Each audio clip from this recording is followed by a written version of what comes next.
آج ہمارے ساتھی کہتے ہیں جی وہ بس جب تھے تو تھے، اب تو کوئی مزہ ہی نہیں ہے، اب تو کوئی بات ہی نہیں ہے۔ یہ بات نہیں، سب سے زیادہ آپ کو یہ باتیں کہتے ہوئے میں نے سنا ہے اور دیگر حضرات نے سنا ہے کہ جی مولانا اعظم طارق کے ہوتے ہوئے کام کرنے کا بڑا مزہ تھا، اب تو بس کوئی مزہ نہیں ہے کام کرنے کا، کوئی لطف نہیں ہے، کوئی طریقہ نہیں رہ گیا۔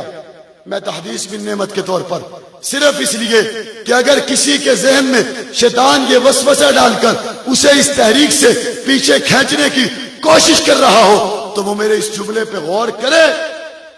تیرا تو صرف لیڈر گیا ہے، میرا تو باپ بھی گیا ہے، میرے تو گھر کا بڑا بھی تھا، میرا روحانی و حقیقی والد بھی تھا، میرا لیڈر بھی تھا، اس کا 45 گولیوں سے چھلنی لاچا دیکھنے کے بعد اگر میں اسی مشن پہ کھڑا ہوں، وہی صدا لگا رہا ہوں، پھر کوئی مطلب نہیں ہے کہ تم پیچھے چلے جاؤ۔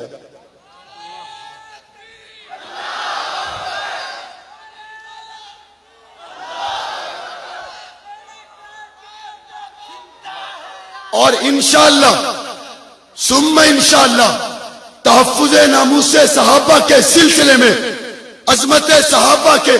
انداز میں ہماری محنت انشاءاللہ اسی ڈگر پر اسی انداز میں چلے گی جیسے پہلے صحابہ کے دشمن کو باقنے کی، بکواس کرنے کی، لکھنے کی اجازت نہیں دی گئی، اب بھی جو بکواس کرے گا اس کی زبان کھینچی جائے گی انشاءاللہ۔ اور آپ کے حوصلے جوان کرنے چاہیے، آپ کی ہمت نہیں ٹوٹنی چاہیے۔ اللہ پہ بھروسہ کر کے کہتا ہوں اگر آپ کی ہمت نہ ٹوٹی، آپ کے حوصلے نہ ٹوٹے، دنیا دیکھے گی اس ملک کو ہم صحابہ کے دشمنوں کے لیے تنگ کر دیں گے انشاءاللہ۔ اور اس وقت ہماری جماعت کے مجاہد، ہماری جماعت کے عظیم سپہ سالار ملک محمد اسحاق کو 10 سال کے بعد جب سپریم کورٹ نے بری کر دیا ہے اور اس وقت حکومتی اور اعلانی سازشوں کے تحت انہیں جیل میں بند کیا ہوا ہے، جبکہ کوئی جواز نہیں بنتا، ہمارا اس جلسے کی وساطت سے حکومت سے یہ مطالبہ ہے کہ ملک محمد اسحاق کو فی الفور رہا کیا جائے۔ اسے رہا ہونا چاہیے نہیں ہونا چاہیے؟ اور اگر اس مرد قلندر کی رہائی کے لیے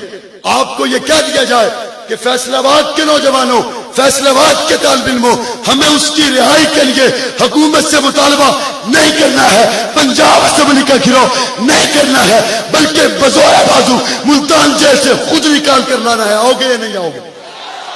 اور اللہ کے فضل و کرم سے آج بھی حق نواز کے ان روحانی بیٹوں میں وہ قوت ہے کہ اگر ہماری قیادت حکم دے تو اللہ کے فضل و کرم سے ہم اس کو ملتان جیل سے نکال سکتے ہیں۔ اور اس وقت ملک کی جو صورتحال ہے وہ آپ کے سامنے ہے، مختلف جگہوں پر، مختلف علاقوں پر آپ کے علم میں ہوگا ہمارے یہاں کے ذمہ دار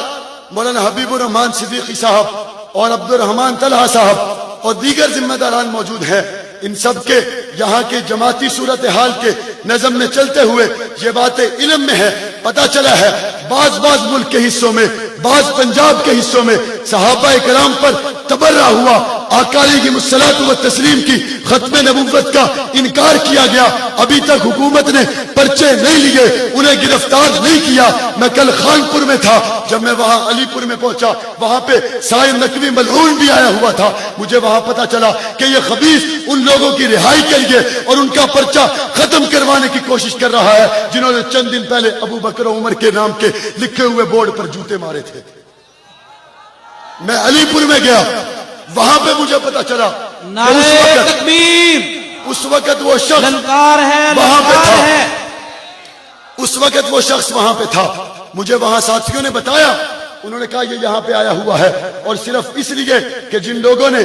اور آپ کو جانتے ہیں جتوئی میں کیا ہوا کہ جلوس کے دوران ابو بکر و عمر کا نام بورڈ پہ لکھا ہوا تھا اور اس بورڈ کو اتار کر شیعہ ملعونوں نے، شیعہ لعنتیوں نے اس کے اوپر جوتے مارے، اور ایک بدبخت نے جہاں تک بغیرتی کی کہ اس بورڈ کے اوپر پیشاب کیا، اور جب سپاہی صحابہ نے ان پر پرچہ درج کروایا، آج کا دن آ گیا، حکومت نے انہیں گرفتار نہیں کیا، جہاں علماء کرام بیٹھے ہیں تاجر بیٹھے ہیں، دانشور بیٹھے ہیں، میرا ان سے سوال ہے، تم اپنے ایم ایل اے کے لیے لڑتے ہو، ایم پی اے کے لیے لڑتے ہو، ناظم کے لیے لڑتے ہو، کیوں؟ ناظم تمہارا محسن ہے، ایم ایل اے تمہارا محسن ہے، ایم پی اے تمہارا محسن ہے، ہائے ایم پی اے تو تیرا محسن بن گیا، ابو بکر تیرا کچھ نہیں لگتا، ابو بکر تو تیرا کچھ نہیں لگتا۔ اور آج جب یہ بات ہوتی ہے کہ ابو بکر کی عزت و ناموس پہ پہرا دینا ہے، ابو بکر کی عزت و ناموس پہ چوکیداری کے لیے کھڑا ہونا ہے، تو ہمارے بعض ساتھی نہیں جی یہ سپاہی صحابہ والوں کا مسئلہ ہے، یہ ہمارا مسئلہ نہیں ہے، یہ سپاہی صحابہ والوں کا مسئلہ ہے۔ یاد رکھو اگر کوئی کسی محسن کے لیے لڑتا ہے، کوئی افتخار چودھری کے لیے باہر اس وجہ سے نکلتا ہے کہ یہ ہمارا محسن ہے، اس کے ہم پہ احسانات ہیں، کوئی شہباز شریف کے لیے اس لیے باہر نکلتا ہے کہ اس کے ہم پر احسانات ہیں، اس کے ٹکٹ کی وجہ سے ہم علاقے میں ایم ایل اے اور ایم پی اے منتخب ہوتے ہیں۔ میں ان ساتھیوں سے یہ سوال کرتا ہوں کہ ابو بکر نے تو کلمہ پڑھایا، ابو بکر نے تو کلمہ سکھایا، گردن کٹوا کر تجھ تک پہنچایا، صحابہ نے قرآن تجھ تک پہنچایا، اسلام تجھ تک پہنچایا، آج افتخار چودھری کا احسان تجھے یاد ہے، صحابہ کا احسان یاد کیوں نہیں؟ اس لیے تحفظ ختم نبوت کا مسئلہ ہو، تحفظ ناموس صحابہ کا مسئلہ ہو، تحفظ مدارس اور مدارس کا مسئلہ ہو، یہ ہر مسلمان کا مسئلہ ہے، ہر مسلمان کا مسئلہ ہے یا نہیں ہے؟ آپ سب مانتے ہیں کہ آقا علیہ السلام خوبصورت تھے، سب مانتے ہیں؟ کس نے دیکھا ہے کہ خوبصورت تھے؟ ہمیں بتایا کس نے؟ صحابہ نے بتایا۔ ہر مدرسے میں قرآن پڑھایا جاتا ہے، احادیث مبارکہ کی پڑھنے پڑھانے کی ترتیب ہوتی ہے، اور اس سب کچھ کے بعد اگر کسی معلم سے، کسی متعلم سے یہ سوال کر لیا جائے کہ یہ جو قرآن پڑھاتے ہو آقا پہ نازل ہوتے ہوئے تم نے دیکھا ہے؟ کسی نے نہیں دیکھا۔ یہ پہنچایا کس نے؟ صحابہ نے۔ مدرسے میں اگر کوئی قرآن پڑھاتا ہے تو صحابہ کے صدقے سے ہے، مدرسے میں اگر کوئی حدیث کا درس دیتا ہے تو صحابہ کے صدقے سے ہے، اگر کوئی عام مسلمان قرآن پڑھتا ہے تو صحابہ کے صدقے سے ہے، اگر کسی کے پاس اسلام کی